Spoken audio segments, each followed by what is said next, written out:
আপনারা জানেন জাতীয় নাগরিক পার্টির যুগ্ম আহ্বায়ক এবং এনসিপি সমর্থিত জাতীয় নারী শক্তির আহ্বায়ক মনিরা শারমিন তিনি একটা রিট করেছিলেন। এর মূল বিষয় ছিল জাতীয় নাগরিক পার্টির পক্ষ থেকে সংরক্ষিত নারী আসনে মনিরা শারমিনকে নমিনেশন দেওয়া হয়েছিল।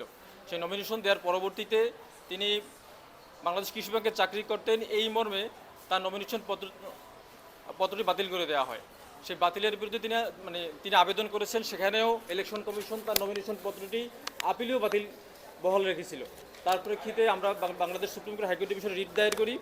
সেই রিটে আজকে রুল জারি করেছেন। এখানে আমাদের মূল আর্গুমেন্ট ছিল যে আরপিও অনুযায়ী মনিরা শারমিন এখানে একজন বৈধ প্রার্থী।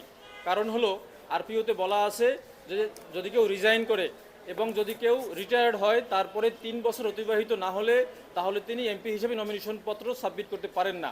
কিন্তু মনিরা শারমিন এখানে নিয়ম অনুযায়ী এবং আপনার কৃষি ব্যাংকের বিধি অনুযায়ী তিনি 3 মাসের বেতন জমা দিয়ে তার সার্ভিস টার্মিনেট করেছেন।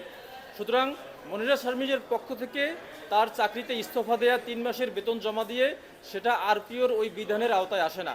সুতরাং তিনি আজকে যে রুল জারি করেছেন মহামান্য সুপ্রিম কোর্ট হাইকোর্ট ডিভিশন, এই রুল জারিতে এই বিষয়টি নিষ্পত্তি হবে যে তার রিটায়ারমেন্ট তার যে রেজিগনেশন যেটা ছিল সেটা আসলে টার্মিনেশন হবে এবং নির্বাচন কমিশন বেআইনিভাবে তার নমিনেশন পত্র বাতিল করেছেন।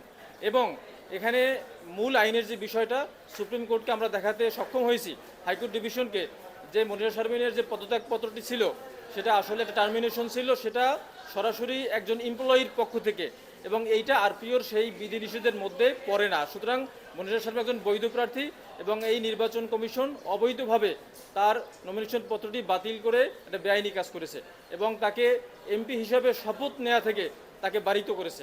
এই জন্য আমরা আজকে রুল জারি করেছে। এই রুল নিষ্পত্তি হলে পরবর্তীতে সিদ্ধান্ত সুপ্রিম কোর্ট দিবেন, এই বিষয়ে কী সিদ্ধান্ত হবে।